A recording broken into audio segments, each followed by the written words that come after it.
HCN ನ್ಯೂಸ್ಗೆ ಸ್ವಾಗತ. ನಾನು ಪ್ರಿಯಾ. ಈಗ ಹೆಡ್ಲೈನ್ಸ್. ಅರಸೀಕೆರೆ ಭಾಗದಲ್ಲಿ ಸಣ್ಣ ಪುಟ್ಟ ಸಮಾಜದವರು ಬದುಕಲಾಗುತ್ತಿಲ್ಲ. ಪೊಲೀಸರು ಜನರ ರಕ್ಷಣೆಗೆ ಇರೋದಾ ಇಲ್ಲ ಕಿರುಕುಳ ಕೊಡಲು ಇರೋದಾ? ಪೊಲೀಸ್ ಅಧಿಕಾರಿಗಳ ವಿರುದ್ಧ ಪ್ರಜ್ವಲ್ ರೇವಣ್ಣ ಗರಂ. ಕೊಬ್ಬರಿ ಖರೀದಿಯಲ್ಲಿ ಅಕ್ರಮ, ತನಿಖೆ ನಡೆಸಲು ಡಿಸಿ ಸೂಚನೆ. ಆಲೂರು ತಾಲೂಕಿನಲ್ಲಿ ದಿನಾಂಕ 16ರಿಂದ 18ರವರೆಗೆ ಕಣತೂರು ದೇವಿರಮ್ಮ ಜಾತ್ರಾ ಮಹೋತ್ಸವ. ಆಕರ್ಷಣೀಯ ಚಾಮರ ಕುಣಿತ, ಬೃಹತ್ ಸಿಡಿ ಉತ್ಸವ. ನಿರೀಕ್ಷೆಯಲ್ಲಿ ದೇವಿ ಭಕ್ತರು. ಹಾಸನ ಜಿಲ್ಲೆಯ ಸರ್ಕಾರಿ ಆಸ್ಪತ್ರೆ ಕ್ಯಾನ್ಸರ್ ಘಟಕಕ್ಕೆ ಕ್ಯಾನ್ಸರ್ ಬಂದಂತಿದೆ. ವೈದ್ಯರು ಸಿಬ್ಬಂದಿಗಳ ಕೊರತೆಯಿಂದ ಚಿಕಿತ್ಸೆಯಿಂದ ವಂಚಿತರಾಗುತ್ತಿರುವ ಬಡ ರೋಗಿಗಳು. ಶೀಘ್ರ ಸರ್ಕಾರದ ಸ್ಪಂದನೆಗೆ ಹಿರಿಯ ನಾಗರಿಕರ ವೇದಿಕೆಯಿಂದ ಒತ್ತಾಯ. ಅರಸೀಕೆರೆ ಭಾಗದಲ್ಲಿ ಸಣ್ಣ ಪುಟ್ಟ ಸಮಾಜದವರು ಬದುಕಲು ಆಗುತ್ತಿಲ್ಲ. ಪೊಲೀಸರು ಜನರ ರಕ್ಷಣೆಗೆ ಇರೋದಾ ಇಲ್ಲ ಕಿರುಕುಳ ಕೊಡಲು ಇರೋದಾ ಎಂದು ಸಂಸದ ಪ್ರಜ್ವಲ್ ರೇವಣ್ಣ ಪೊಲೀಸ್ ಅಧಿಕಾರಿಗಳ ಮೇಲೆ ಆಕ್ರೋಶ ಹೊರಹಾಕಿದರು. ಹಾಸನ ಜಿಲ್ಲಾ ಪಂಚಾಯಿತಿ ಹೊಯ್ಸಳ ಸಭಾಂಗಣದಲ್ಲಿ ಆಯೋಜಿಸಿದ್ದ ದಿಶಾ ಸಭೆಯಲ್ಲಿ ಪೊಲೀಸರ ಕಾರ್ಯವೈಖರಿ ಬಗ್ಗೆ ಅಸಮಾಧಾನ ವ್ಯಕ್ತಪಡಿಸಿದರು. ದಿಶಾ ಸಭೆಯಲ್ಲಿ ಸಂಸದ ಪ್ರಜ್ವಲ್ ರೇವಣ್ಣ ಮಾತನಾಡಿ, ಒಬ್ಬ ಶೇಖರ್ ಯಾದವ್ ಎಂಬುವವರನ್ನ ಕರೆದುಕೊಂಡು ಬಂದು 2 ದಿನ ಸ್ಟೇಷನ್ನಲ್ಲಿ ಇರಿಸಿಕೊಂಡು ಪಿಟಿ ಕೇಸ್ ಹಾಕಿ ಹೊಡೆದು ಚಚ್ಚಿದ್ದಾರೆ. ನಾನು ಗಲಾಟೆ ಮಾಡ್ತೀನಿ ಅಂದಾಗ ಬಿಟ್ಟು ಕಳುಹಿಸಿದ್ದಾರೆ ಎಂದರು. ಹಣದ ವ್ಯವಹಾರದ ವಿಚಾರಕ್ಕೆ ಕರೆದುಕೊಂಡು ಬಂದವರ ಮೇಲೆ 353 ಪ್ರಕಾರ ಕೇಸ್ ಮಾಡಿದ್ದಾರೆ. ಹೇಗೆ ನಡೆದುಕೊಳ್ಳಲು ಅವರಿಗೆ ಅಧಿಕಾರ ಕೊಟ್ಟಿದ್ಯಾರು? ಅವನಿಗೆ ನಡೆಯಲು ಆಗದ ರೀತಿ ಹೊಡೆದಿದ್ದಾರೆ. ನಾನು ಪೊಲೀಸ್ ಠಾಣೆ ಮುಂದೆ ಪ್ರತಿಭಟನೆ ಕೂರುತ್ತೇನೆ ಎಂದ ಮೇಲೆ ಅವನಿಗೆ ಚಿಕಿತ್ಸೆ ಕೊಡಿಸಿದ್ದಾರೆ. ಇಂತಹ ಹಲವಾರು ಪ್ರಕರಣಗಳು ನಡೆಯುತ್ತಿವೆ ಎಂದು ಸಿಡಿಮಿಡಿಯಾದರು. ನ್ಯಾಫೆಡ್ ಖರೀದಿ ಕೇಂದ್ರದವರು ಫೋನ್ ಮಾಡಿದ ಕೂಡಲೇ ಏಕೆ ರಿಸರ್ವ್ ಪೊಲೀಸ್ ಕಳಿಸ್ತೀರಿ? ಹಿಂದೆ ಮುಂದೆ ಯೋಚನೆ ಮಾಡಲ್ವಾ? ಅಲ್ಲಿ ಏನು ನಡೀತಿದೆ ಅಂತ ತಿಳಿದುಕೊಳ್ಳದೆ ಫೋನ್ ಬಂದ ತಕ್ಷಣ ರಿಸರ್ವ್ ಪೊಲೀಸ್ ನಿಯೋಜಿಸುತ್ತೀರಿ.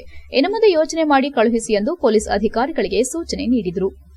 ಅರಸೀಕೆರೆಯಲ್ಲಿ ಪೊಲೀಸರೇ ಕಾನೂನು ಉಲ್ಲಂಘನೆ ಮಾಡುತ್ತಿದ್ದಾರೆ. ನಾನು ಡಿವೈಎಸ್ಪಿ ಗಮನಕ್ಕೂ ತಂದಿದ್ದೇನೆ. ನಾನು ಸುಮ್ಮನೆ ನೋಡುತ್ತಲೇ ಇದ್ದೇನೆ. ಅರಸೀಕೆರೆಯಲ್ಲಿ ಸಣ್ಣಪುಟ್ಟ ಸಮಾಜದವರು ಬದುಕುವ ಹಾಗೆ ಇಲ್ಲ ಎಂದರು. HCN news Arsikere. Correct condition or dry condition, you can keep it for another 6 months and 3 months. ಅದಕ್ಕೆ ಸರ್ maximum 50% ಮಾತ್ರ ಬರುತ್ತೆ ಸರ್. ಕರೆಕ್ಟ್ ಅಲ್ವಾ?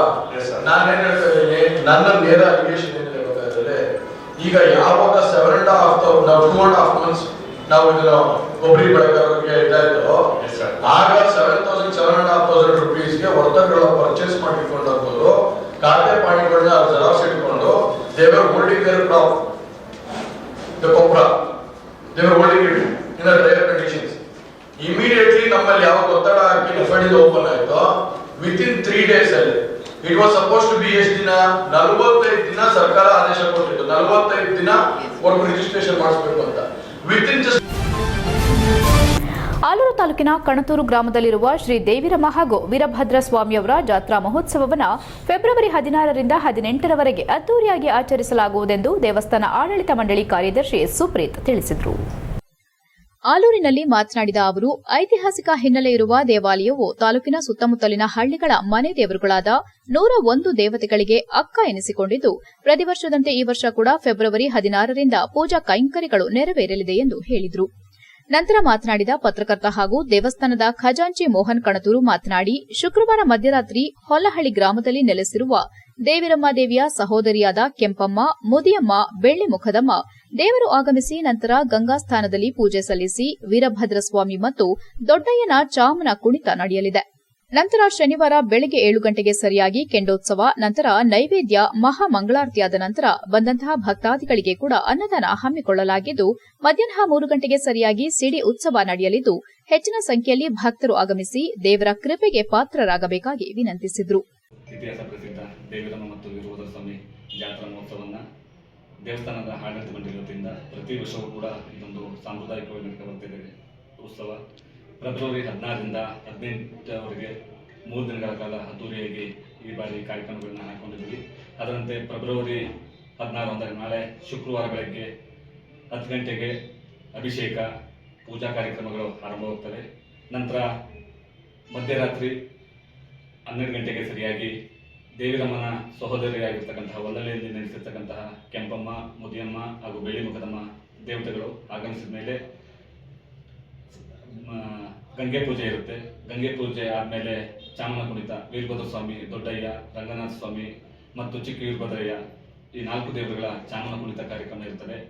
ಇವು ಇಡೀ ಬೆಳಗಿನವರೆಗೂ ಕೂಡ ಚಾಮನ ಕುಣಿತ ಇರ್ತದೆ. ಈ ಸಂದರ್ಭದಲ್ಲಿ ಸಾವಿರಾರು ಭಕ್ತರು ಆಗಮಿಸುತ್ತಾರೆ. ಅದಾದ್ಮೇಲೆ ಬೆಳಗ್ಗೆ ಸರಿಯಾಗಿ 7 ಗಂಟೆಗೆ ಕೆಂಡೋತ್ಸವ ಇರುತ್ತದೆ. ಕೆಂಡೋತ್ಸವ ಆದಮೇಲೆ ದೇವರಿಗೆ ಮಹಾಮಂಗಳಾರತಿ ನೈವೇದ್ಯ ಇರುತ್ತದೆ. ನೈವೇದ್ಯ ಇದೆಲ್ಲ ಮುಗಿದ ಮೇಲೆ ಮಧ್ಯಾಹ್ನ ಬಂದಂತಹ ಎಲ್ಲ ಭಕ್ತಾದಿಗಳಿಗೆ, ಇಷ್ಟು 1000 ಜನ ಬಂದಂತಹ ಭಕ್ತಾದಿಗಳಿಗೂ ಕೂಡ ಅನ್ನ ಸಂತರ್ಪಣೆ ಕಾರ್ಯಕ್ರಮ ಇರ್ತದೆ. ಅದಾದ್ಮೇಲೆ ಮಧ್ಯಾಹ್ನ ಸರಿಯಾಗಿ 3 ಗಂಟೆಗೆ ಸಿಡಿ ಉತ್ಸವ ಇರ್ತದೆ. ಇದಾದ್ಮೇಲೆ ಇನ್ನು ಮಾಮೂಲಿ ಪೂಜಾ ಕೈಂಕರ್ಯಗಳು, ಪೂಜಾ ಕಾರ್ಯಕ್ರಮಗಳೆಲ್ಲ ಇರ್ತವೆ. ಪೂಜಾ ಕಾರ್ಯಕ್ರಮಗಳೆಲ್ಲ ಎಂದಿನಂತೆ ನಡೆಯುತ್ತವೆ. ಮತ್ತೆ ಇನ್ನು ಭಾನುವಾರ ಹಗಲು ಜಾತ್ರೆ ಅಂತ ಇರುತ್ತದೆ. ಹೆಚ್ಚಿನ ಸಂಖ್ಯೆಯಲ್ಲಿ ಭಕ್ತರು ಆಗಮಿಸಿ ದೇವಿಯ ಕೃಪೆಗೆ ಪಾತ್ರರಾಗಬೇಕು ಅಂತ ಹೇಳ್ಬಿಟ್ಟು ವಿನಂತಿ ಮಾಡ್ಕೊಳ್ತೇವೆ. ಅದೇ ರೀತಿ ಈ ಬಾರಿ ಏನಂತಂದ್ರೆ ಹುಡುಗರು ಮತ್ತೆ ಗ್ರಾಮಸ್ಥರೆಲ್ಲ ಸೇರ್ಕೊಂಡು ಬಂದಂತಹ ಭಕ್ತಾದಿಗಳಿಗೆ ಅನುಕೂಲ ಮಾಡಿಕೊಡೋ ನಿಟ್ಟಿನಲ್ಲಿ ಪಾರ್ಕಿಂಗ್ ವ್ಯವಸ್ಥೆ ಆಗಿರ್ಬೋದು, ಅನ್ನ ಸಂತರ್ಪಣೆಯನ್ನ ಈಗ ಒಂದು ಕಳೆದ 4-5 ವರ್ಷಗಳಿಂದ ಕೂಡ ಮಾಡ್ಕೊಂಡು ಬರ್ತಾ ಇದೀವಿ. ಈ ವರ್ಷನೂ ಕೂಡ ವಿಶೇಷವಾಗಿ ಬಂದಂತ ಯಾರಿಗೂ ಕೂಡ ಭಕ್ತರಿಗೆ ಏನೇ ರೀತಿ ಸಮಸ್ಯೆ ಆಗದಂತೆ ಅಗತ್ಯ ಕ್ರಮಗಳನ್ನ ದೇವಸ್ಥಾನದ ಆಡಳಿತ ಮಂಡಳಿಯ ಅಧ್ಯಕ್ಷರು ಮತ್ತೆ ಪದಾಧಿಕಾರಿಗಳೆಲ್ಲ ಸೇರಿ ನಾವೆಲ್ಲ ಮಾಡ್ಕೊಂಡಿದ್ವಿ. ಹೆಚ್ಚಿನ ಸಂಖ್ಯೆಯಲ್ಲಿ ಭಕ್ತರು ಆಗಮಿಸಿ ಇದೊಂದು ಕಾರ್ಯಕ್ರಮವನ್ನು ಯಶಸ್ವಿ ಮಾಡಿಕೊಡಬೇಕಾಗಿ ವಿನಂತಿ ಮಾಡಿಕೊಳ್ತೇವೆ. 15 ದಿನಕ್ಕೂ ಮುಂಚೆ ಕಣತೂರು ದೇವಸ್ಥಾನದಿಂದ ದೇವಿಯ ಪಾದವಿರುವ ಬೇಲೂರು ತಾಲೂಕಿನ ಮದಘಟ್ಟ ಗ್ರಾಮದಲ್ಲಿರುವ ಪಾದಕ್ಕೆ ಪೂಜೆ ಸಲ್ಲಿಸಿ ಜಾತ್ರೆಗೆ ಚಾಲನೆ ನೀಡಲಾಗುವುದು. ಜಾತ್ರೆ ಮುಗಿದ ನಂತರ ಮಂಗಳವಾರ ದೇವರಿಗೆ ವಿಶೇಷ ಪೂಜೆ ಸಲ್ಲಿಸಿ ನಂತರ ಚಾಮನ ಕುಣಿತ ನಡೆಸಿ ಬುಧವಾರ ಬೆಳಗ್ಗೆ ಹೊಲ್ಲಹಳ್ಳಿ ಗ್ರಾಮದಿಂದ ಬಂದಿದ್ದಂಥ 3 ದೇವರನ್ನ ಬೀಳ್ಕೊಡುವ ಮೂಲಕ ಜಾತ್ರೆ ಮುಕ್ತಾಯಗೊಳ್ಳಲಿದೆ ಎಂದರು. ಇಡೀ ಜಿಲ್ಲೆಯಲ್ಲಿ ಎಲ್ಲೂ ನೋಡದಂತಹ ಚಾಮನ ಕುಣಿತವನ್ನ ಈ ಗ್ರಾಮದಲ್ಲಿ ಕಾಣಬಹುದಾಗಿದೆ. ಶನಿವಾರ ಬೆಳಗಿನ ಜಾವದಿಂದ ಆರಂಭವಾಗುವ ಚಾಮನ ಕುಣಿತ ನೋಡಲು ಸಹಸ್ರಾರು ಜನರು ಆಗಮಿಸುತ್ತಾರೆ. ವೀರಭದ್ರಸ್ವಾಮಿ, ಶಿವಣ್ಣ ಮತ್ತು ದೊಡ್ಡಯ್ಯ ದೇವರನ್ನ ಹೊತ್ತುಕೊಂಡು ಕುಣಿಯುವಂತಹವರು 2 ದಿನಗಳ ಕಾಲ ಉಪವಾಸವಿದ್ದು ಪೂಜೆ ವ್ರತ ಮಾಡ್ತಾರೆ. ಕಣತೂರು ದೇವಿರಮ್ಮ ಜಾತ್ರಾ ಮಹೋತ್ಸವದಲ್ಲಿ ಅತ್ಯಂತ ಆಕರ್ಷಣೀಯ ಮತ್ತು ಅದ್ದೂರಿಯಾಗಿ ನಡೆಯುವಂತಹ ಸಿಡಿ ಉತ್ಸವ ಎಲ್ಲೂ ಇಷ್ಟು ಎತ್ತರದ ಸಿಡಿ ನಡೆಯುವುದಿಲ್ಲ. ಈ ಸಿಡಿ ಹುಟ್ಟುವಂತಹ ಪಾಲಾಕ್ಷ ಅವರು 3 ದಿನಗಳ ಕಾಲ ಉಪವಾಸವಿದ್ದು ವ್ರತ ಆಚರಣೆ ಮಾಡ್ತಾರೆ. ಈ ಉತ್ಸವಕ್ಕೆ ಪುರಾತನ ಕಾಲದ ಇತಿಹಾಸವಿದ್ದು ಸುತ್ತಮುತ್ತಲಿನ ಗ್ರಾಮಸ್ಥರು ಹಾಗೂ ಭಕ್ತಾದಿಗಳು ಹೆಚ್ಚಿನ ಸಂಖ್ಯೆಯಲ್ಲಿ ಭಾಗವಹಿಸಿ ದೇವರ ಕೃಪೆಗೆ ಪಾತ್ರರಾಗಬೇಕೆಂದು ತಿಳಿಸಿದರು. ದೇವಸ್ಥಾನ ಆಡಳಿತ ಮಂಡಳಿಯ ನಿರ್ದೇಶಕ ಮತ್ತು ಅರ್ಚಕ ಜನಾರ್ದನ್, ನಿರ್ದೇಶಕ ಹರ್ಷ ಹಾಜರಿದ್ದರು. HCN news, Aluru. ದೇವಿರಮ್ಮ ದೇವಸ್ಥಾನದ ಜಾತ್ರಾ ಮಹೋತ್ಸವ ನಾಳೆ 10 ಗಂಟೆಯಿಂದ ಸ್ಟಾರ್ಟ್ ಆಗುತ್ತೆ. ಹೋಮ ಹವನಗಳು ಮತ್ತು ಪೂಜಾ ಕಾರ್ಯಕ್ರಮಗಳು ಬೆಳಿಗ್ಗೆ 10 ಗಂಟೆಯಿಂದ ಸ್ಟಾರ್ಟ್ ಆಗುತ್ತೆ. ಸಂಜೆ ರಾತ್ರಿ ಚಾಮನ ಕುಣಿತ, ಮತ್ತು ಬೆಳಗ್ಗೆ ಕೆಂಡೋತ್ಸವ, ಆಮೇಲೆ ಮಧ್ಯಾಹ್ನ 2 ಗಂಟೆಗೆ ಸಿಡಿ ಉತ್ಸವ, ಮತ್ತು 12 ಗಂಟೆಗೆ ಅನ್ನ ಸಂತರ್ಪಣೆ ಕಾರ್ಯಕ್ರಮಗಳಿರುತ್ತೆ. ಹಾಸನ ನಗರದ ಜಿಲ್ಲಾ ಸರ್ಕಾರಿ ಆಸ್ಪತ್ರೆಯಲ್ಲಿ ಕ್ಯಾನ್ಸರ್ ಕೇಂದ್ರ ಇದ್ರೂ ಕೂಡ ಘಟಕಕ್ಕೆ ಕ್ಯಾನ್ಸರ್ ಬಂದಂತಿದೆ. ವೈದ್ಯರು ಹಾಗೂ ಸಿಬ್ಬಂದಿಗಳ ಕೊರತೆಯಿಂದ ಬಡವರು ಚಿಕಿತ್ಸೆಯಿಂದ ವಂಚಿತರಾಗಿ ಖಾಸಗಿ ಆಸ್ಪತ್ರೆಗೆ ಹೋಗಲು ಆರ್ಥಿಕ ಸಂಕಷ್ಟಕ್ಕೆ ಸಿಲುಕಬೇಕಾದ ಪರಿಸ್ಥಿತಿ ನಿರ್ಮಾಣವಾಗಿದೆ. ಈ ನಿಟ್ಟಿನಲ್ಲಿ ಕ್ಯಾನ್ಸರ್ ಘಟಕಕ್ಕೆ ಜೀವ ತುಂಬಲು ಹಾಸನದಲ್ಲೊಂದು ಹಿರಿಯ ನಾಗರಿಕರ ತಂಡ ಸಿದ್ದರಾಗಿ ಅನೇಕ ಸಭೆ ನಡೆಸಿದ್ದಲ್ಲದೆ ಸರ್ಕಾರದಿಂದ ಏನಾದರೂ ಸ್ಪಂದನೆ ಸಿಗದಿದ್ರೆ ಹೋರಾಟಕ್ಕೆ ಮುಂದಾಗಿದ್ದಾರೆ. ಹಾಸನದ ಹಿಮ್ಸ್ ಆಸ್ಪತ್ರೆಯಲ್ಲಿರುವ ಕ್ಯಾನ್ಸರ್ ಘಟಕ ಸ್ಥಾಪನೆಗೊಂಡು ಚಾಲನೆಯಲ್ಲಿದ್ದು ದಿನಕ್ಕೆ 50 ರಿಂದ 70 ಜನ ಕ್ಯಾನ್ಸರ್ ರೋಗಿಗಳು ತಪಾಸಣೆ ಮತ್ತು ಚಿಕಿತ್ಸೆಗಾಗಿ ಬರ್ತಾರೆ. ಒಬ್ಬ ರೋಗಿಯ ಪರೀಕ್ಷೆ ಮಾಡಲು ಹೆಚ್ಚು ಸಮಯ ತೆಗೆದುಕೊಳ್ಳುವುದರಿಂದ ಅಷ್ಟು ಜನ ರೋಗಿಗಳ ಪರೀಕ್ಷೆ ಮಾಡಲು ವೈದ್ಯರ ಕೊರತೆ ಕಾಣುತ್ತಿದೆ. ಇಲ್ಲಿ ಕೆಲವೇ ವೈದ್ಯರು ಮತ್ತು ಸಿಬ್ಬಂದಿಗಳಿರುವುದರಿಂದ ದಿನದಲ್ಲಿ 10 ಮಂದಿಗೆ ಮಾತ್ರ ಚಿಕಿತ್ಸೆ ನೀಡಲು ಸಾಧ್ಯವಾಗುತ್ತಿದೆ. ಉಳಿದ ರೋಗಿಗಳು ಕ್ಯಾನ್ಸರ್ ಚಿಕಿತ್ಸೆಗಾಗಿ ಇತರೆ ಜಿಲ್ಲೆಗೆ ದುಪ್ಪಟ್ಟು ಹಣ ನೀಡಿ ಹೋಗಬೇಕಾದ ಪರಿಸ್ಥಿತಿ ನಿರ್ಮಾಣವಾಗಿದೆ. ಕ್ಯಾನ್ಸರ್ ಕಾಯಿಲೆಗೆ ತುತ್ತಾದ ಬಡವರು ಏನು ಮಾಡಬೇಕೆಂಬುದು ಹಿರಿಯ ನಾಗರಿಕರ ವೇದಿಕೆಯ ಪ್ರಶ್ನೆಯಾಗಿದೆ. ಇದಕ್ಕೆ ಶಾಶ್ವತ ಪರಿಹಾರ ರೂಪಿಸುವ ನಿಟ್ಟಿನಲ್ಲಿ ಹಿರಿಯ ನಾಗರಿಕರ ವೇದಿಕೆ ಸಜ್ಜಾಗಿದ್ದು ಈ ಬಗ್ಗೆ ಸರ್ಕಾರದ ಗಮನ ಸೆಳೆದು ಪರಿಹಾರ ಕಂಡುಕೊಂಡು ಕೊನೆ ವ್ಯಕ್ತಿಗೂ ಇದರ ಸೌಲಭ್ಯ ದೊರಕಲಿ ಎಂಬುದು ಇವರ ಗುರಿಯಾಗಿದೆ. ಇದಕ್ಕಾಗಿ ಅನೇಕ ಸಭೆಗಳು ನಡೆದು ಆರೋಗ್ಯಕರ ಚರ್ಚೆ ಮಾಡಲಾಗಿದೆ. ಅನೇಕ ರೂಪುರೇಷೆಗಳನ್ನು ಕಂಡುಕೊಳ್ಳಲಾಗುತ್ತಿದೆ. ನಗರದ ಸ್ಕೌಟ್ಸ್ ಅಂಡ್ ಗೈಡ್ಸ್ ಭವನದ ಆವರಣದಲ್ಲಿ ಜಿಲ್ಲಾ ಹಿರಿಯ ನಾಗರಿಕರ ವೇದಿಕೆ ಅಧ್ಯಕ್ಷ ವೈಎಸ್ ವೀರಭದ್ರಪ್ಪ ಮಾತನಾಡಿ, ಹಿಮ್ಸ್ ಆಸ್ಪತ್ರೆಯಲ್ಲಿರುವ ಕ್ಯಾನ್ಸರ್ ಘಟಕ ಸ್ಥಗಿತವಾಗಿರುವುದಕ್ಕೆ ಯಾವುದೋ ಒಂದು ಯುಜಿಡಿ ಲೈನ್ ಕೆಲಸ ಆಗಿಲ್ಲ ಎನ್ನುವ ಒಂದೇ ಕಾರಣಕ್ಕೆ ಕೇಂದ್ರದಲ್ಲಿ ಪೂರ್ಣ ಪ್ರಮಾಣದ ಸೇವೆ ಸಿಗುತ್ತಿಲ್ಲ. ಈ ಬಗ್ಗೆ ಸರ್ಕಾರಕ್ಕೆ ಯಾವ ವರದಿ ಕೂಡ ಸಲ್ಲಿಸಿಲ್ಲ ಎಂದು ದೂರಿದರು. ಪ್ರಧಾನ ಕಾರ್ಯದರ್ಶಿ ಬಿಕೆ ಮಂಜುನಾಥ್ ಮಾತನಾಡಿ, ಕೂಡಲೇ ಎಲ್ಲವನ್ನ ಸರಿಪಡಿಸಿ ಕ್ಯಾನ್ಸರ್ ಕೇಂದ್ರಕ್ಕೆ ಹೆಚ್ಚಿನ ವೈದ್ಯರು ಮತ್ತು ಸಿಬ್ಬಂದಿಗಳನ್ನ ನೇಮಕ ಮಾಡಿಕೊಂಡು ಉತ್ತಮ ಚಿಕಿತ್ಸೆ ಕೊಡಬೇಕು. ಇಲ್ಲವಾದರೆ ಮುಂದೆ ಎಲ್ಲಾ ಸಂಘಟನೆಗಳು ಸೇರಿ ಬೃಹತ್ ಸಭೆ ಮಾಡಿ ಸರ್ಕಾರದ ಗಮನ ಸೆಳೆಯಲಾಗುವುದು. ಸರ್ಕಾರದಿಂದ ಸ್ಪಂದನೆ ದೊರಕದಿದ್ರೆ ನಂತರ ಹೋರಾಟದ ಹಾದಿ ಹಿಡಿಯಲಾಗುವುದೆಂದು ಎಚ್ಚರಿಸಿದರು. ಡಾ ಹೇಮಲತಾ ಮಾತನಾಡಿ, ಕ್ಯಾನ್ಸರ್ ರೋಗದಿಂದ ಸಂಭವಿಸುವ ಸಾವುಗಳು ಹೆಚ್ಚಾಗಿದ್ದು ಪ್ರತಿ 1 ಲಕ್ಷ ಮಹಿಳೆಯರಲ್ಲಿ 22 ಮಹಿಳೆಯರಿಗೆ ಬ್ಲಡ್ ಕ್ಯಾನ್ಸರ್ ಕಾಯಿಲೆಗೆ ತುತ್ತಾಗುತ್ತಿದ್ದಾರೆ. 29 ಜನ ಕ್ಯಾನ್ಸರ್ಗೆ ಸಾಯುತ್ತಿರುವುದು ಆತಂಕದ ವಿಚಾರವಾಗಿದೆ. ಪರಿಣಾಮಕಾರಿಯಾಗಿ ಈ ಸಮಸ್ಯೆಯನ್ನ ತಡೆಗಟ್ಟಬೇಕಾಗಿದ್ದು, ಆದರೆ ಜನರಲ್ಲಿ ಅರಿವು ಕಡಿಮೆ ಇದ್ದು ಬಡತನ ಅತಿಯಾದ ಸಂಕೋಚ ಕಾಡುತ್ತಿದೆ. ವೈದ್ಯ ಲೋಕವು ಹಗಲಿರುಳು ಶ್ರಮ ಮತ್ತು ಸಂಶೋಧನೆಯಿಂದ ಗಣನೀಯವಾದ ಕ್ರಾಂತಿಕಾರಿ ಪ್ರಗತಿ ಸಾಧಿಸಿದೆ ಎಂದರು. ಆರಂಭದಲ್ಲೇ ಕ್ಯಾನ್ಸರ್ ಗುರುತಿಸಿ ಚಿಕಿತ್ಸೆ ನೀಡಿದ್ರೆ ಸಾವು ನೋವನ್ನ ತಡೆಯಬಹುದು. ಬಡವರಿಗೆ ಸರಿಯಾದ ಚಿಕಿತ್ಸೆ ನೀಡಲು ಸರ್ಕಾರಿ ಆಸ್ಪತ್ರೆಯಲ್ಲಿ ಸೌಲಭ್ಯ ನೀಡಬೇಕಾಗಿದೆ ಎಂದು ಅಭಿಪ್ರಾಯಪಟ್ಟರು. ಈ ಬಗ್ಗೆ ಹೋರಾಟ ಮಾಡುವ ಅವಶ್ಯಕತೆ ಇದೆ ಎಂದು ಕರೆ ನೀಡಿದರು. ಕಾಂಗ್ರೆಸ್ ಪಕ್ಷದ ಜಿಲ್ಲಾಧ್ಯಕ್ಷ ಲಕ್ಷ್ಮಣ್ ಮಾತನಾಡಿ, ಯಾವುದೇ ರೀತಿಯ ಸ್ವಾರ್ಥವಿಲ್ಲದ ಹಿರಿಯ ನಾಗರಿಕರ ವೇದಿಕೆ ಇದಾಗಿದ್ದು, ಇದರಲ್ಲಿ ಯಾವುದೇ ರಾಜಕಾರಣ ಇಲ್ಲ. ದೇವರ ಸೇವೆ, ಬಡವರಿಗೆ ನಮ್ಮಿಂದ ಸೇವೆ ಸಿಗಲಿ ಎನ್ನುವ ಚಿಂತನೆ ಉತ್ತಮವಾಗಿದೆ. ಹಿರಿಯ ನಾಗರಿಕರ ಜೊತೆ ನಾವು ಇರುತ್ತೇವೆ.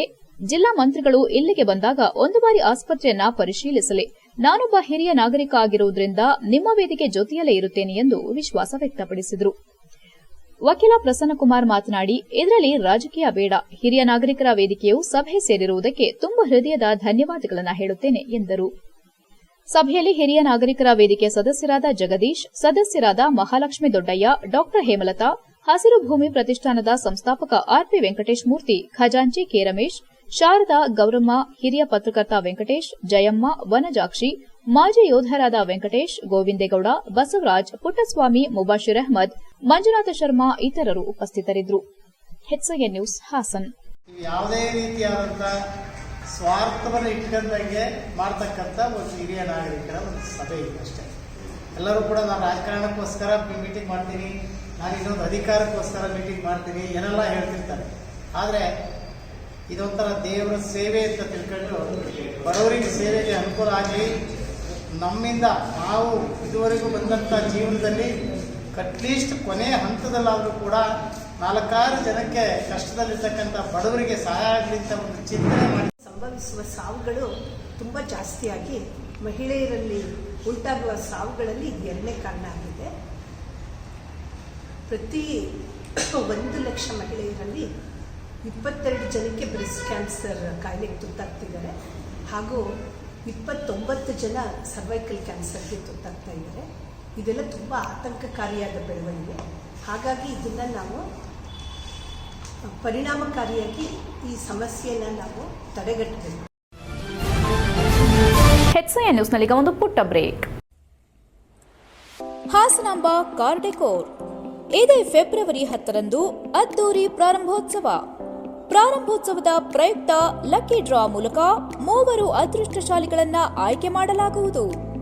ಆಯ್ಕೆಯಾದ ಮೊದಲನೆಯ ಅದೃಷ್ಟಶಾಲಿಗೆ 30,000 ರೂಪಾಯಿ ಬೆಲೆ ಬಾಳುವ ಕಾರ್ ಆಕ್ಸೆಸರೀಸ್ಗಳಾದ Honor sports Android system, reverse camera, floor mat, wheel cap, door visor, wiper blade, LED bulb, door guard, cooling paper, Android frame, fitting charge ಉಚಿತ.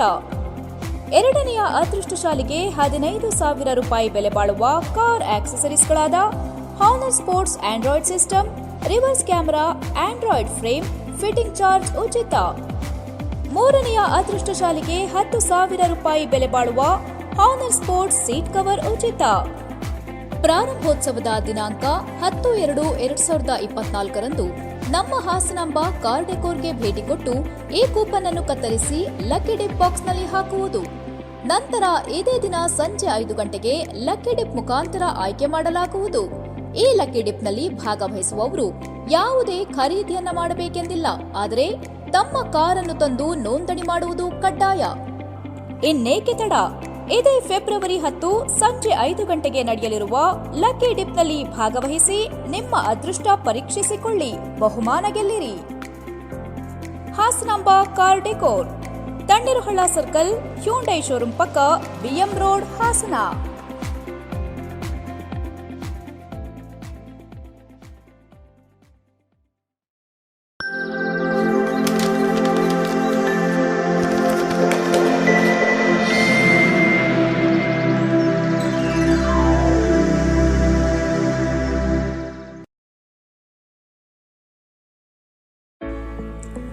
D home furniture and interior, ಹಾಸನದ ಅತಿ ದೊಡ್ಡ ಫರ್ನಿಚರ್ ಶೋರೂಮ್. ನಿಮ್ಮ ಕನಸಿನ ಮನೆಯ ಅಂದವನ್ನ ಹೆಚ್ಚಿಸಲು ಹಾಗೂ ಆರಾಮದಾಯಕ ಪೀಠೋಪಕರಣಗಳು ಉತ್ಕೃಷ್ಟ ಗುಣಮಟ್ಟದಲ್ಲಿ ಲಭ್ಯ. ವಿವಿಧ ವಿನ್ಯಾಸದ ಡೈನಿಂಗ್ ಟೇಬಲ್ಗಳು, ಮ್ಯಾಟ್ರೆಸ್ಗಳು, corner sofa, recliner sofa, wooden sofa, ಹಲವು ಮಾದರಿಯ ಕಾಟ್ಗಳು, ವಾರ್ಡ್ರೋಬ್ಗಳು, ಡ್ರೆಸ್ಸಿಂಗ್ ಟೇಬಲ್ಗಳು, ಇನ್ನು ಹಲವಾರು ವೆರೈಟಿಯ ಫರ್ನಿಚರ್ಗಳು ದೊರೆಯುತ್ತವೆ. ಭೇಟಿ ಕೊಡಿ D home furniture and interior, opposite district stadium, Salagame road, Hassan. Phone numbers 8156989111, 9562955026 ಮತ್ತು 9633152552.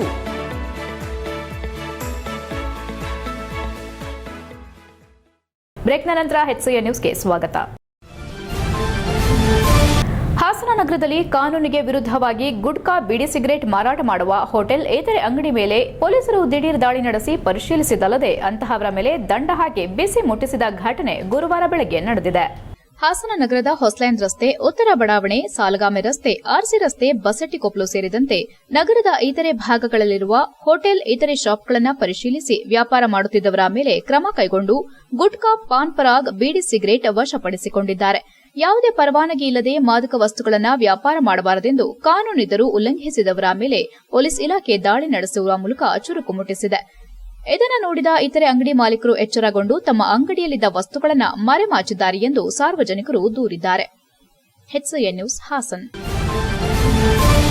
ಫೆಬ್ರವರಿ 15ರ ಬೆಳಗಿನ ಜಾವ 4:30ರಲ್ಲಿ ಅರ್ಕಲ್ಗೂಡು ಬೈಪಾಸ್ ರಸ್ತೆಯಲ್ಲಿ ಕೆಎಸ್ಆರ್ಟಿಸಿ ಡಿಪೋದ ಹತ್ತಿರ ನಿಂತಿದ್ದ ಕ್ಯಾಂಟರ್ಗೆ ಓಮ್ನಿ ಗಾಡಿ ಡಿಕ್ಕಿಯಾಗಿದ್ದು, ಸ್ಥಳದಲ್ಲಿ ಸುಮಾರು 55 ವರ್ಷದ ಹೂವಿನ ವ್ಯಾಪಾರ ನಡೆಸುತ್ತಿದ್ದ ಚಾಲಕ ಮಂಜೇಗೌಡ ಸಾವನ್ನಪ್ಪಿದ್ದಾರೆ. ಅರ್ಕಲ್ಗೂಡು ಕೋಟೆಯಲ್ಲಿ ವಾಸವಿದ್ದ ಅವರು ಮಧ್ಯರಾತ್ರಿಯ 2 ಗಂಟೆಗೆ ಹೂವನ್ನ ಖರೀದಿ ಮಾಡಿ ಮನೆಗೆ ತಮ್ಮ ಪತ್ನಿಯನ್ನ ಕರೆದುಕೊಂಡು ವಾಪಸ್ ಬರುವಾಗ ಈ ದುರ್ಘಟನೆ ನಡೆದಿದೆ. ಪತ್ನಿಗೂ ಸಹ ಕಾಲುಗಳು ಮುರಿದಿವೆ. ಜೋರಾಗಿ ಗುದ್ದಿದ ರಭಸಕ್ಕೆ ಓಮಿನಿ ಗಾಡಿ ನುಚ್ಚುಗುಜ್ಜಾಗಿದೆ. ಶವವನ್ನ ಓಮಿನಿ ಗಾಡಿಯಿಂದ ತೆಗೆಯುವಾಗ ತುಂಬಾ ಹರಸಾಹಸ ಪಡಬೇಕಾಯಿತು. ಅರ್ಕಲ್ಗೂಡು ಪಟ್ಟಣ ಪೊಲೀಸ್ ಠಾಣೆಯಲ್ಲಿ ಪ್ರಕರಣ ದಾಖಲು ಮಾಡಿಕೊಂಡಿದ್ದಾರೆ. HCA news Arkalgud. ದಲಿತರು ವಾಸವಿರುವ ಜಾಗಕ್ಕೆ ಖಾಯಂ ಸಾಗುವಳಿ ಪತ್ರ, ಈ ಸ್ವತ್ತು ಮೂಲಭೂತ ಸೌಕರ್ಯ ಒದಗಿಸುವಂತೆ ಹೆತ್ತೂರು ಗ್ರಾಮಸ್ಥರು ಜಿಲ್ಲಾಧಿಕಾರಿಗಳಿಗೆ ಮನವಿಯನ್ನ ಸಲ್ಲಿಸಿದರು. ಹಾಸನ ನಗರದ ಜಿಲ್ಲಾಧಿಕಾರಿ ಕಚೇರಿ ಬಳಿ ಜಮಾಯಿಸಿದ್ದ ಹೆತ್ತೂರು ಗ್ರಾಮಸ್ಥರು ಜಿಲ್ಲಾಧಿಕಾರಿಗಳಿಗೆ ಮನವಿ ಸಲ್ಲಿಸಿದ ನಂತರ ಮಾತನಾಡಿದ ಗ್ರಾಮದ ಮುಖ್ಯಸ್ಥ ಕುಮಾರಯ್ಯ, ತಲೆಮಾರುಗಳಿಂದ ತಳಗುಡಿಸಿ ಒಂದು ಸೂರು ನಿರ್ಮಿಸಿಕೊಂಡು ಜೀವನ ಸಾಗಿಸುತ್ತಿರುವ ದಲಿತರನ್ನ ಒಕ್ಕಲೆಬ್ಬಿಸುವ ಕೆಲಸಕ್ಕೆ ಮುಂದಾಗಿದ್ದ ಅಧಿಕಾರಿಗಳಿಗೆ ಇದೀಗ ಹಿನ್ನಡೆಯಾಗಿದೆ. ಆದರೆ ಕಾನೂನಾತ್ಮಕವಾಗಿ ಅಲ್ಲಿ ವಾಸವಿರುವ ದಲಿತರು ಯಾವುದೇ ಬೇರೆ ಜಮೀನನ್ನ ಒತ್ತುವರಿ ಮಾಡಿಲ್ಲ ಎಂಬುದು ಸರ್ವೆ ಮೂಲಕ ರುಜುವಾತಾಗಿದೆ. ಗ್ರಾಮದಲ್ಲಿನ ಸರ್ವೆ ನಂಬರ್ 302ರಲ್ಲಿ ತಲೆಮಾರುಗಳಿಂದ ವಾಸವಿರುವ ವಾಸಿಗಳ ಬಳಿ ಈ ಸ್ಥಳಕ್ಕೆ ಸಂಬಂಧಪಟ್ಟ ಹಂಗಾಮಿ ಸಾಗುವಳಿ ಪತ್ರವಿದ್ದು, ಅನೇಕ ವರ್ಷಗಳಿಂದ ವಾಸ ಮಾಡುತ್ತಿದ್ದು 1977-78ನೇ ಸಾಲಿನಲ್ಲಿ ದಲಿತರು ಹಾಗೂ ಇತರೆ ಸಮುದಾಯದವರು ವಾಸವಿರುವ ಮನೆಗಳ ವಿಸ್ತೀರ್ಣಕ್ಕೆ ಸಂಬಂಧಿಸಿದಂತೆ ಅಂದಿನ ತಾಲೂಕು ಆಡಳಿತದ ವತಿಯಿಂದ ಫಲಾನುಭವಿಗಳನ್ನು ಗುರುತಿಸಿ ವೈಯಕ್ತಿಕವಾಗಿ ಹಂಗಾಮಿ ಸಾಗುವಳಿ ಪತ್ರವನ್ನ ನೀಡಿದೆ. ಅಲ್ಲಿಂದ ಇಲ್ಲಿವರೆಗೂ ಸರ್ವೆ ನಂಬರ್ 302ರಲ್ಲಿ ಸುಮಾರು 63 ಕುಟುಂಬಗಳು ವಾಸ ಮಾಡುತ್ತಿವೆ. 2004 ಫೆಬ್ರವರಿ 3ರಲ್ಲಿ ಸ್ಥಳೀಯ ಕಂದಾಯ ಇಲಾಖೆ ಹಾಗೂ ಗ್ರಾಮ ಪಂಚಾಯಿತಿ ಸೇರಿ ಎಂಆರ್ ನಂಬರ್ 49ನ್ನ ದಾಖಲಿಸಿ ದಲಿತರಿಗೆ ಮಂಜೂರಾಗಿದ್ದ ಸರ್ವೆ ನಂಬರ್ 302ರಲ್ಲಿ 2 ಎಕರೆ ಜಮೀನನ್ನ ಗ್ರಾಮ ಪಂಚಾಯಿತಿ ಎಂದು ನಮೂದು ಮಾಡಿರುತ್ತಾರೆ. ಜೊತೆಗೆ ಸರ್ವೆ ನಂಬರ್ನಲ್ಲಿ ಒಟ್ಟು ವಿಸ್ತೀರ್ಣ 6 ಎಕರೆ 27 ಗುಂಟೆ ಜಮೀನಿದ್ದು, 2 ಎಕರೆ 27 ಗುಂಟೆ ಸರ್ಕಾರಿ ಪ್ರಾಥಮಿಕ ಶಾಲೆಗೆ ಹಾಗೂ 2 ಎಕರೆ ಸರ್ಕಾರಿ ಸಾರ್ವಜನಿಕ ಆಸ್ಪತ್ರೆಗೆ, ಉಳಿದ 2 ಎಕರೆ ಪರಿಶಿಷ್ಟ ಜಾತಿಯೆಂದು ಉದ್ದೇಶಪೂರ್ವಕವಾಗಿ 1977ರಿಂದಲೂ ಸರ್ಕಾರಿ ದಾಖಲೆಯಲ್ಲಿ ನಮೂದಾಗಿದೆ. ಆದ್ದರಿಂದ ಮಾನ್ಯ ಜಿಲ್ಲಾಧಿಕಾರಿಗಳು ಈ ಬಗ್ಗೆ ಗಮನ ಹರಿಸಿ ಇಲ್ಲಿ ವಾಸವಿರುವ ದಲಿತ ಕುಟುಂಬಗಳ ಸ್ಥಳಗಳಿಗೆ ಖಾಯಂ ಸಾಗುವಳಿ ಚೀಟಿ, ಈ ಸ್ವತ್ತು ಹಾಗೂ ಮೂಲಭೂತ ಸೌಕರ್ಯಗಳನ್ನು ಒದಗಿಸಬೇಕೆಂದು ಮನವಿ ಮಾಡಿದರು. ಈ ವೇಳೆ ಎಚ್ಆರ್ ಕುಮಾರಯ್ಯ, ಹೂವಣ್ಣ, ದೊಡ್ಡಯ್ಯ, ಮಲ್ಲೇಶ್ ಎಂಡಿ, ಚಂದ್ರಯ್ಯ, ಸುಬ್ಬಯ್ಯ, ಗೌರಮ್ಮ, ಸುಶೀಲಮ್ಮ, ಜಯಂತಿ, ಹರಿಣಿ, ರತ್ನಮ್ಮ, ಯಶೋಧ, ಸುಶೀಲಾ, ರಮೇಶ್, ಕರ್ಣ, ರವಿ, ಶಿವಕುಮಾರ್, ಧನು, ಪೃಥ್ವಿ ಸೇರಿದಂತೆ ಇತರರು ಉಪಸ್ಥಿತರಿದ್ದರು. HCA news Hassan. ಅಂತ ಹೆತ್ತೂರು ನಾವು ಸುಮಾರು ತಂದೆ ಕಾಲದಿಂದ ಕೂಡ 302 ಮತ್ತು 195 ವಾಸ ಇದ್ದೀವಿ. 1994ರಲ್ಲಿ ಪಾಣಿ ಬರುತ್ತೆ. ಪಾಣಿ ಬಂದ ಸಂದರ್ಭದಲ್ಲಿ 1942ರಿಂದ ಬಂದಂಥ ಪಾಣಿನ 91 ಇಸ್ವಿನಲ್ಲಿ ಡ್ರಾಪ್ ಮಾಡ್ತಾರೆ ಅಧಿಕಾರಿಗಳು. ಆದರೆ ಅಲ್ಲೇ ವಾಸ ಇದ್ದೀವಿ. ಇದು 2ನೇ ಬಾರಿ ನಾವು ಅರ್ಜಿ ಕೊಡ್ತಿರೋದು. ಇವತ್ತಿನ ಅರ್ಜಿ ಕೊಡ್ತಾ ಉದ್ದೇಶ ಏನಪ್ಪ ಅಂತಂದರೆ, ನಾವು ಕಳೆದ ಜನವರಿ ಕೂಡ ಮಾನ್ಯ ಜಿಲ್ಲಾಧಿಕಾರಿಗಳನ್ನ ಭೇಟಿ ಮಾಡಿದ್ವಿ. ಇಷ್ಟೇ ಜನ ಬಂದಿದ್ವಿ. ಇದಕ್ಕೆ 2 ಪಟ್ಟು ಜನ ಅಲ್ಲಿ ವಾಸ ಇದ್ದಾರೆ. ಕೂಲಿನ ನಾಲಿ ಮಾಡ್ಕೊಂಡು ಜೀವನ ಮಾಡ್ತಿದ್ದೀವಿ. ಆದರೆ ಸರ್ಕಾರದವರು ಇದುವರೆಗೂ ಕೂಡ ನಮ್ಮನ್ನು ನೀವು ಏನಾಗಿರಿ ಅಂತ ಕೇಳಿಲ್ಲ. ಒಂದು ಎರಡನೇದು HCA ನ್ಯೂಸ್ನಲ್ಲಿ ಒಂದು ಪುಟ್ಟ ಬ್ರೇಕ್.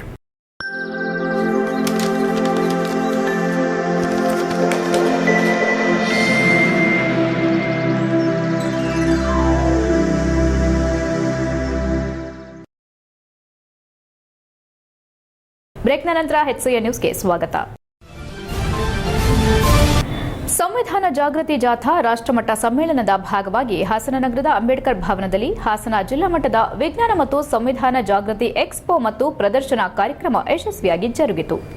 ಸಮಾಜ ಕಲ್ಯಾಣ ಇಲಾಖೆ ಉಪನಿರ್ದೇಶಕ ಲಕ್ಷ್ಮೇಗೌಡ ಮಾಧ್ಯಮದೊಂದಿಗೆ ಮಾತನಾಡಿ, ವಸತಿ ಶಿಕ್ಷಣ ಸಂಸ್ಥೆಗಳ ಸಂಘದ ವತಿಯಿಂದ ಮೊರಾರ್ಜಿ ದೇಸಾಯಿ ವಸತಿ ಶಾಲೆ, ಕಿತ್ತೂರು ರಾಣಿ ಚೆನ್ನಮ್ಮ ವಸತಿ ಶಾಲೆ, ಅಂಬೇಡ್ಕರ್ ವಸತಿ ಶಾಲೆ, ಇಂದಿರಾ ಗಾಂಧಿ ವಸತಿ ಶಾಲೆಗಳ ವಿದ್ಯಾರ್ಥಿಗಳೇ ತಯಾರಿಸಿದ ಮಾಡೆಲ್ಗಳನ್ನು ಪ್ರದರ್ಶನಕ್ಕಿಡಲಾಗಿದೆ.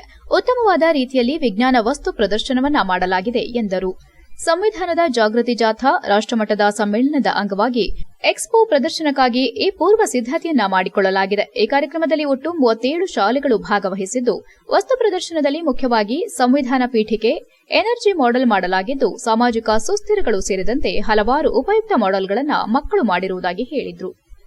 ಕಾರ್ಯಕ್ರಮದಲ್ಲಿ ಹಿಂದುಳಿದ ವರ್ಗಗಳ ಕಲ್ಯಾಣ ಇಲಾಖೆ ಚಂದ್ರಶೇಖರ್, ಹಾಸನ ಜಿಲ್ಲಾ ಸಮನ್ವಯ ಅಧಿಕಾರಿ ಜೆಪಿ ರಾಜ ರವಿಚಂದ್ರನ್, ಮಲ್ನಾಡ್ ಇಂಜಿನಿಯರಿಂಗ್ ಕಾಲೇಜ್ ಉಪನ್ಯಾಸಕ ನೀಲಕಂಠಪ್ಪ, ಸುಜಲಾ ಪಿಯು ಕಾಲೇಜಿನ ಉಪನ್ಯಾಸಕರಾದ ಮೈತ್ರಿ ಮತ್ತು ಧವನ್, ವಸತಿ ಶಾಲೆಯ ಪ್ರಾಂಶುಪಾಲರಾದ ಭಾಗ್ಯಲಕ್ಷ್ಮಿ ಮತ್ತು ಯೋಗೇಶ್ ಹಾಗೂ ಕರ್ನಾಟಕ ವಸತಿ ಶಿಕ್ಷಣ ಸಂಸ್ಥೆಗಳ ಜಿಲ್ಲಾಧ್ಯಕ್ಷೆ ಸಿಎನ್ ಉಷಾ ಇತರರು ಉಪಸ್ಥಿತರಿದ್ದರು.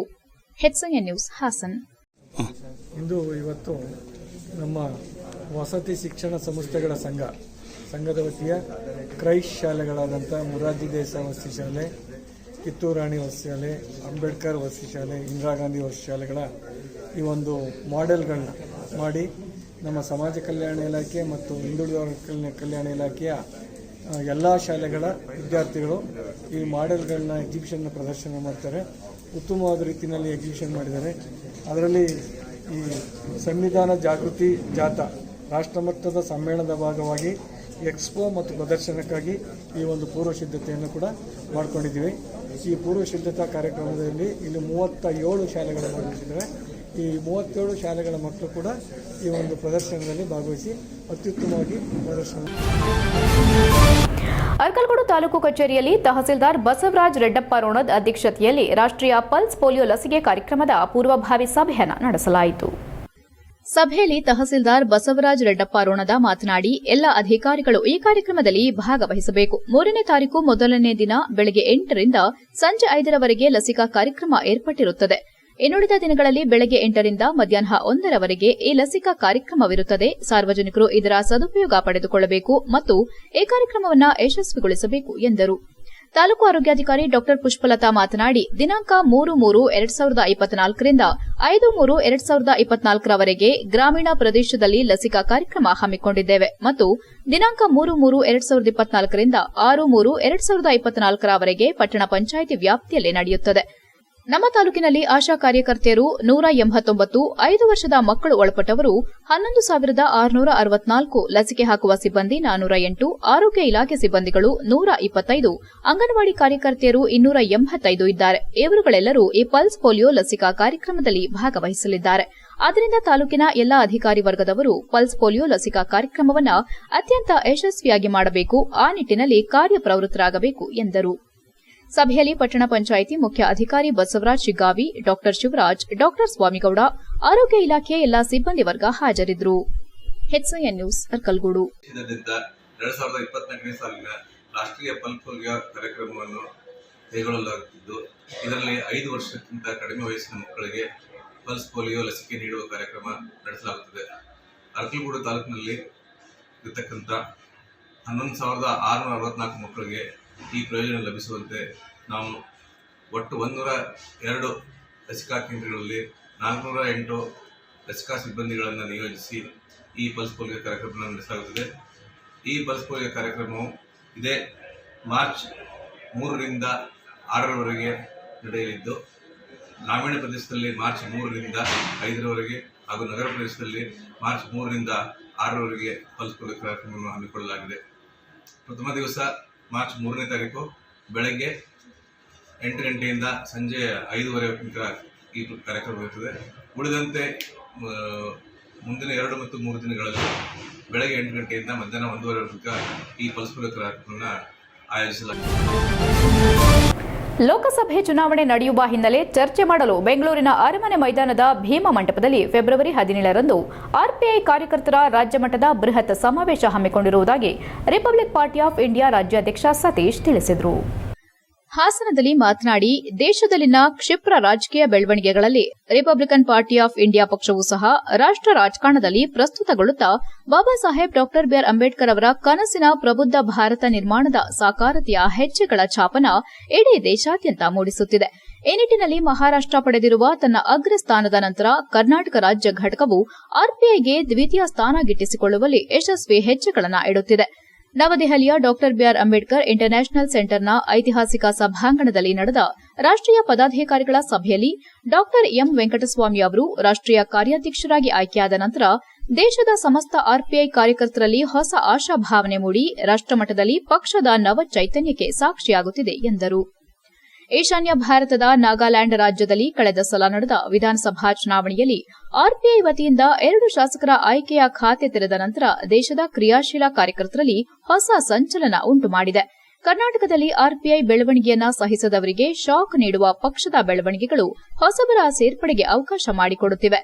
ಚಿಕ್ಕಬಳ್ಳಾಪುರದ ಜಿಸಿ ವೆಂಕಟರಮಣಪ್ಪ, ರಾಮನಗರದ ಡಾ ಜಿ ಗೋವಿಂದಯ್ಯ, ಬೆಂಗಳೂರಿನ ಡಾ ಆರ್ ಚಂದ್ರಶೇಖರ್ ಮುಂತಾದ ಜಿಲ್ಲಾ ಮಟ್ಟದ ಮುಖಂಡರು ರಾಜ್ಯ ಸಮಿತಿ ಪದಾಧಿಕಾರಿಗಳಾದ ಮೇಲೆ ಪಕ್ಷದಲ್ಲಿ 2ನೇ ಹಂತದ ನಾಯಕತ್ವಕ್ಕೆ ಅವಕಾಶವಾಗಿರುವುದು ಯುವ ಜನತೆಗೊಂದು ಭರವಸೆ ಮೂಡಿ ಆರ್ಪಿಐ ಪಕ್ಷವನ್ನ ವಿಸ್ತರಿಸುವ ಸಾಧ್ಯತೆಗಳು ಹೆಚ್ಚಾಗಿವೆ ಎಂದು ಹೇಳಿದರು.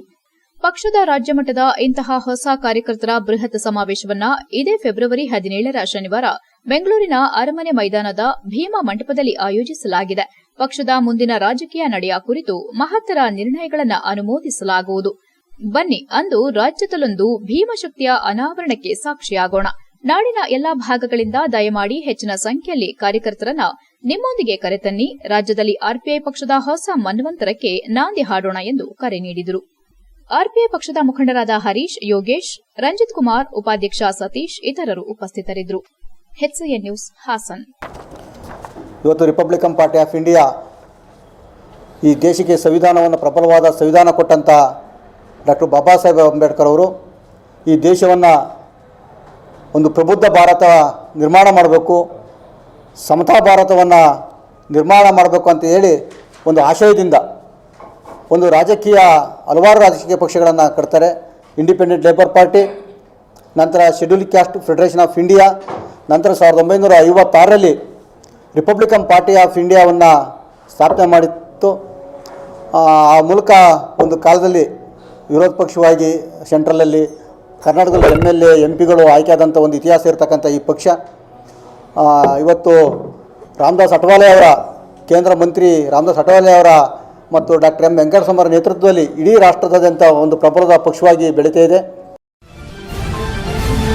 HCN ನ್ಯೂಸ್ನಲ್ಲಿ ಒಂದು ಪುಟ್ಟ ಬ್ರೇಕ್.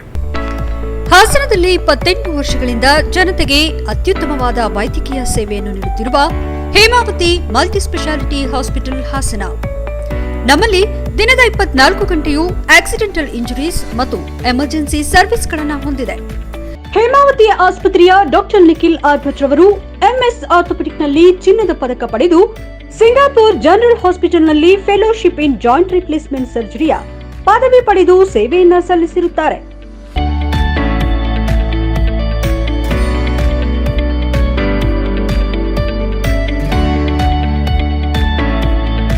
ನಮ್ಮಲ್ಲಿ ಆಂಬ್ಯುಲೆನ್ಸ್ ಸೇವೆಯೂ ಲಭ್ಯ. ಇನ್ನೇಕೆ ತಡ? ನೀವು ಯಾವುದೇ ಮೂಳೆ ಸಮಸ್ಯೆ ಹೊಂದಿದರೆ ಇಂದೇ ಭೇಟಿ ನೀಡಿ. ಹೇಮಾವತಿ ಮಲ್ಟಿ ಸ್ಪೆಷಾಲಿಟಿ ಹಾಸ್ಪಿಟಲ್, ಉತ್ತರ ಬಡಾವಣೆ, ಹಾಸನ. ಬ್ರೇಕ್ನ ನಂತರ HCN ನ್ಯೂಸ್ಗೆ ಸ್ವಾಗತ. ಹಾಸನ ನಗರದಲ್ಲಿ ಮ್ಯಾಕ್ಸ್ ಲೈಫ್ ಇನ್ಶೂರೆನ್ಸ್ ಕಂಪನಿಯ ಶಾಖೆಯನ್ನು ಇಂದು KRಪುರಂನಲ್ಲಿ ಆರಂಭಿಸಲಾಗಿದೆ. ಹಾಸನದಲ್ಲಿ ಶಾಖೆಯನ್ನು ಉದ್ಘಾಟಿಸಿದ ನಂತರ ಮಾತನಾಡಿದ ಮ್ಯಾಕ್ಸ್ ಲೈಫ್ ಕರ್ನಾಟಕದ ಮುಖ್ಯಸ್ಥ ಸುಧಾಕರ್ ಶೆಟ್ಟಿ, ಇದೊಂದು ಶುಭ ದಿನ ಎಂದು Max Life joint venture Axis ಬ್ಯಾಂಕಿನ ನೂತನ ಶಾಖೆ ಲೋಕಾರ್ಪಣೆಗೊಂಡಿದೆ ಎಂದರು. ಇದರಿಂದ ಜನರಿಗೆ ಹೆಚ್ಚಿನ ಅನುಕೂಲತೆ ಸಿಗಲಿದೆ. ಕೊರೋನಾ ಸಂದರ್ಭದಲ್ಲಿ 5,50,000 ಸಾವು ಸಂಭವಿಸಿದ್ರೂ ಕೇವಲ 25,000 ಜನರಿಗೆ ಮಾತ್ರ ವಿಮಾ ಸೌಲಭ್ಯವಿತ್ತು ಎಂಬುದನ್ನು ಅರಿತ Max Life joint venture Axis ಬ್ಯಾಂಕಿನ ಶಾಖೆಗಳನ್ನು ಹಳ್ಳಿಗಳಿಗೆ ತಲುಪಿಸುವ ನಿರ್ಧಾರ ಕೈಗೊಂಡು ಇದೀಗ ಈ ಜಿಲ್ಲೆಯಲ್ಲಿ ಶಾಖೆ ತೆರೆದಿದೆ. ಇದರಿಂದ ಅನೇಕರಿಗೆ ಉದ್ಯೋಗಾವಕಾಶಗಳು ಸಿಗಲಿದೆ. ಜೊತೆಗೆ ಕೇಂದ್ರದ ಆತ್ಮನಿರ್ಭರ ಯೋಜನೆ ಅಡಿಯಲ್ಲಿ ಮಹಿಳೆಯರಿಗೂ ಉದ್ಯೋಗ ಸಿಕ್ಕಿದ್ದು ಅವರು ಪಾರ್ಟ್ ಟೈಮ್ ಜಾಬ್ ಕೂಡ ಮಾಡಬಹುದಾಗಿದೆ ಎಂದರು. ಬ್ರಾಂಚ್ ಮ್ಯಾನೇಜರ್ ಕೃಷ್ಣಕುಮಾರ್ ಮಾತನಾಡಿ, ಮ್ಯಾಕ್ಸ್ ಲೈಫ್ ವಿಮಾ ವಿಭಾಗ ಆರಂಭವಾಗಿದ್ದು ಇದರಿಂದ ಜನರ ಜೀವನಕ್ಕೆ ರಕ್ಷಣೆ ಸಿಗುತ್ತದೆ ಎಂದು ಸಂತಸ ವ್ಯಕ್ತಪಡಿಸಿದರು. ಇದೇ ಸಂದರ್ಭದಲ್ಲಿ ಎಆರ್ಎಂ ಅರುಣ್ ಮತ್ತು ಸಿಬ್ಬಂದಿ ವರ್ಗದವರು ಸಾರ್ವಜನಿಕರು ಹಾಜರಿದ್ದರು. HCN news Hassan. ನನ್ನ ಹೆಸರು ಸುಧಾಕರ್ ಶೆಟ್ಟಿ ಅಂತ, Karnataka head Max Life joint venture Axis Bank. ಇವತ್ತು ಒಂದು ಐತಿಹಾಸಿಕ ದಿನ ಅಂತ ಹೇಳ್ಬೋದು. ಮ್ಯಾಕ್ಸ್ ಲೈಫ್ನ ಒಂದು ಶಾಖೆ ಹಾಸನದಲ್ಲಿ ಲೋಕಾರ್ಪಣೆಗೊಳ್ತಾ ಇದೆ. ಕೋವಿಡ್ ಸಂದರ್ಭದಲ್ಲಿ ಇಂಡಿಯಾದಲ್ಲಿ ನಾವು 5,50,000 ಜನಗಳನ್ನು ಕಳ್ಕೊಂಡ್ವಿ. ಅದರಲ್ಲಿ ಕೇವಲ 25,000 ಜನರ ಹತ್ರ ಮಾತ್ರ ಜೀವ ವಿಮೆ ಇದ್ದಿದ್ದು ಕಂಡು ಬಂದಿದೆ. ಹಾಗಾಗಿ ಹಳ್ಳಿಗೂ ನಮ್ಮ ಈ ವಿಮೆಯ ಒಂದು ಅವೇರ್ನೆಸ್ ಏನಿದೆ ಅದನ್ನು ಸ್ಪ್ರೆಡ್ ಮಾಡಬೇಕು ಅಂತ ಪ್ರತಿ ಟೌನ್ಗಳಲ್ಲೂ ಒಂದು ಶಾಖೆಯನ್ನು ಓಪನ್ ಮಾಡುವಂಥ ಒಂದು ನಿರ್ಧಾರವನ್ನು Max Life joint venture Axis bank ಕೈಗೊಂಡಿದೆ. ಹಾಗಾಗಿ ಇವತ್ತು ನಿಜವಾಗ್ಲೂ ಶುಭ ದಿನ ಅಂತ ಹೇಳಬೇಕು. ಯಾಕಂದರೆ ಮ್ಯಾಕ್ಸ್ ಲೈಫ್ ಇವತ್ತು ಹಾಸನದಲ್ಲಿ ಒಂದು ಶಾಖೆಯನ್ನು ಆರೋಪಿ ಬಂಧನಕ್ಕೆ ಬಂದಿದ್ದ ಹೊರ ರಾಜ್ಯ ಆಂಧ್ರ ಪ್ರದೇಶದ ಪಿಎನ್ಪಲ್ಲಿ ಪೊಲೀಸ್ ಠಾಣೆ ಪೊಲೀಸರನ್ನೇ ರೌಡಿಗಳೆಂದು ಭಾವಿಸಿದ ಹಾಸನ ಜಿಲ್ಲಾ ಪೊಲೀಸರು ತೆರಳುತ್ತಿದ್ದ ವಾಹನ ಬೆನ್ನಟ್ಟಿ ತಡೆದು ಠಾಣೆಗೆ ಕರೆತಂದಿದ್ದಾರೆ. ವಿವಿಧ ಪ್ರಕರಣದಲ್ಲಿ ಭಾಗಿಯಾಗಿ ಆಂಧ್ರಪ್ರದೇಶದಿಂದ ತಲೆಮರೆಸಿಕೊಂಡು ಬಂದು ಹಾಸನ ಜಿಲ್ಲೆಯಲ್ಲಿದ್ದ ಆರೋಪಿಯನ್ನ ವಶಕ್ಕೆ ಪಡೆದು ಕರೆದೊಯ್ಯುತ್ತಿದ್ದ ಆಂಧ್ರಪ್ರದೇಶದ ಪಿಎನ್ಪಲ್ಲಿ ಪೊಲೀಸ್ ಠಾಣೆ ಪೊಲೀಸರನ್ನ ಕಿಡ್ನಾಪರ್ಸ್ ಎಂದು ಭಾವಿಸಿ ಅವರು ತೆರಳುತ್ತಿದ್ದ ವಾಹನವನ್ನ ಅಡ್ಡಗಟ್ಟಿ ಪೊಲೀಸ್ ಠಾಣೆಗೆ ಕರೆತಂದು ವಿಚಾರಣೆ ನಡೆಸಿದ ಘಟನೆ ಹಾಸನ ಜಿಲ್ಲೆ ಸಕಲೇಶಪುರ ತಾಲೂಕಿನ ಬಾಳುಪೇಟೆ ಗ್ರಾಮದಲ್ಲಿ ನಡೆದಿದೆ. ರಕ್ತಚಂದನ ಮಾರಾಟ ಹಾಗೂ ಪೊಲೀಸ್ ಮೇಲೆ ಬೈಕ್ ಹತ್ತಿಸಿ ಕೊಲೆಗೆ ಯತ್ನಿಸಿದ್ದ ಸುರೇಶ್ ಎಂಬ ಆರೋಪಿ ಆಂಧ್ರಪ್ರದೇಶದಿಂದ ತಲೆಮರೆಸಿಕೊಂಡು ಬಂದು ಸಕಲೇಶಪುರ ತಾಲೂಕಿನ ಮಲ್ಲಹಳ್ಳಿ ಗ್ರಾಮದ ಕಾಫಿ ತೋಟವೊಂದರಲ್ಲಿ ಕೆಲಸಕ್ಕೆ ಸೇರಿಕೊಂಡಿದ್ದ. ಖಚಿತ ಮಾಹಿತಿ ಮೇರೆಗೆ ಆಂಧ್ರಪ್ರದೇಶದಿಂದ ವಲ್ಲಹಳ್ಳಿಗೆ ಬಂದಿದ್ದ ಪೊಲೀಸರು ವಲ್ಲಹಳ್ಳಿ ಗ್ರಾಮದ ಕಾಫಿ ತೋಟದಲ್ಲಿ ಕೆಲಸ ಮಾಡುತ್ತಿದ್ದ ಸುರೇಶ್ನನ್ನ ವಶಕ್ಕೆ ಪಡೆದಿದ್ದಾರೆ. ಸಮವಸ್ತ್ರ ಧರಿಸದೆ ಬಂದಿದ್ದ ಪೊಲೀಸರನ್ನ ಕಿಡ್ನಾಪರ್ಸ್ ಎಂದು ಭಾವಿಸಿದ ಸ್ಥಳದಲ್ಲಿದ್ದ ಕೆಲಸಗಾರರು ಪೊಲೀಸರಿಗೆ ಅಡ್ಡಪಡಿಸಿದ್ದಾರೆ. ಸ್ಥಳೀಯರ ವಿರೋಧದ ನಡುವೆಯೂ ಆರೋಪಿ ಸುರೇಶ್ನನ್ನ ವಶಕ್ಕೆ ಪಡೆದು ವಾಹನದಲ್ಲಿ ಆಂಧ್ರಪ್ರದೇಶದ ಪೊಲೀಸರು ಕರೆದೊಯ್ಯುತ್ತಿದ್ದಾರೆ. ಪೊಲೀಸರೆಂದು ತಿಳಿಯದ ಕಾಫಿ ತೋಟದ ಮ್ಯಾನೇಜರ್ ನಮ್ಮ ಕೆಲಸಗಾರನನ್ನ ಯಾರೋ ಕಿಡ್ನಾಪ್ ಮಾಡಿಕೊಂಡು ಹೋಗಿದ್ದಾರೆ ಎಂದು ಸಕಲೇಶಪುರ ಗ್ರಾಮಾಂತರ ಪೊಲೀಸರಿಗೆ ಮಾಹಿತಿ ನೀಡಿದ್ದಾರೆ. ಕೂಡಲೇ ಕಾರ್ಯಪ್ರವೃತ್ತರಾದ ಸಕಲೇಶಪುರ ಗ್ರಾಮಾಂತರ ಪೊಲೀಸರು ಆಂಧ್ರಪ್ರದೇಶದ ಪೊಲೀಸರು ತೆರಳುತ್ತಿದ್ದ ವಾಹನವನ್ನ ಚೇಸ್ ಮಾಡಿ ರಸ್ತೆಯಲ್ಲಿಯೇ ವಾಹನ ತಡೆದು ವಿಚಾರಣೆ ನಡೆಸಿ ಪೊಲೀಸ್ ಠಾಣೆಗೆ ಕರೆದೊಯ್ದಿದ್ದಾರೆ. ಪೊಲೀಸ್ ಠಾಣೆಯಲ್ಲಿ ವಿಚಾರಣೆ ನಡೆಸಿದ ವೇಳೆ ಎಫ್ಐಆರ್ ಪ್ರತಿ ಇತರೆ ದಾಖಲೆಗಳನ್ನು ಆಂಧ್ರಪ್ರದೇಶದ ಪೊಲೀಸರು ತೋರಿಸಿದ್ದಾರೆ. ನಂತರ ಸಕಲೇಶಪುರ ಗ್ರಾಮಾಂತರ ಪೊಲೀಸರು ಆಂಧ್ರಪ್ರದೇಶದ ಪೊಲೀಸರನ್ನ ಕಳುಹಿಸಿಕೊಟ್ಟಿದ್ದಾರೆ. HCN news Sakleshpur. ಕೊನೆಯಲ್ಲಿ ಮತ್ತೊಮ್ಮೆ ಮುಖ್ಯಾಂಶಗಳು. ಅರಸೀಕೆರೆ ಭಾಗದಲ್ಲಿ ಸಣ್ಣ ಪುಟ್ಟ ಸಮಾಜದವರು ಬದುಕಲಾಗುತ್ತಿಲ್ಲ. ಪೊಲೀಸರು ಜನರ ರಕ್ಷಣೆಗೆ ಇರೋದಾ ಇಲ್ಲ ಕಿರುಕುಳ ಕೊಡಲು ಇರೋದಾ? ಪೊಲೀಸ್ ಅಧಿಕಾರಿಗಳ ವಿರುದ್ಧ ಪ್ರಜ್ವಲ್ ರೇವಣ್ಣ ಗರಂ. ಕೊಬ್ಬರಿ ಖರೀದಿಯಲ್ಲಿ ಅಕ್ರಮ, ತನಿಖೆ ನಡೆಸಲು ಡಿಸಿ ಸೂಚನೆ. ಆಲೂರು ತಾಲೂಕಿನಲ್ಲಿ ದಿನಾಂಕ 16ರಿಂದ 18ರವರೆಗೆ ಕಣತೂರು ದೇವಿರಮ್ಮ ಜಾತ್ರಾ ಮಹೋತ್ಸವ. ಆಕರ್ಷಣೀಯ ಚಾಮರ ಕುಣಿತ, ಬೃಹತ್ ಸಿಡಿ ಉತ್ಸವ. ನಿರೀಕ್ಷೆಯಲ್ಲಿ ದೇವಿ ಭಕ್ತರು. ಹಾಸನ ಜಿಲ್ಲೆಯ ಸರ್ಕಾರಿ ಆಸ್ಪತ್ರೆ ಕ್ಯಾನ್ಸರ್ ಘಟಕಕ್ಕೆ ಕ್ಯಾನ್ಸರ್ ಬಂದಂತಿದೆ. ವೈದ್ಯರು ಸಿಬ್ಬಂದಿಗಳ ಕೊರತೆಯಿಂದ ಚಿಕಿತ್ಸೆಯಿಂದ ವಂಚಿತರಾಗುತ್ತಿರುವ ಬಡ ರೋಗಿಗಳು. ಶೀಘ್ರ ಸರ್ಕಾರದ ಸ್ಪಂದನೆಗೆ ಹಿರಿಯ ನಾಗರಿಕರ ವೇದಿಕೆಯಿಂದ ಒತ್ತಾಯ. ಎಷ್ಟೊತ್ತು ನೀವು ನೋಡಿದ್ದು ಹಾಸನದ ಸುದ್ದಿ ಅಂದ್ರೆ HCN ನ್ಯೂಸ್.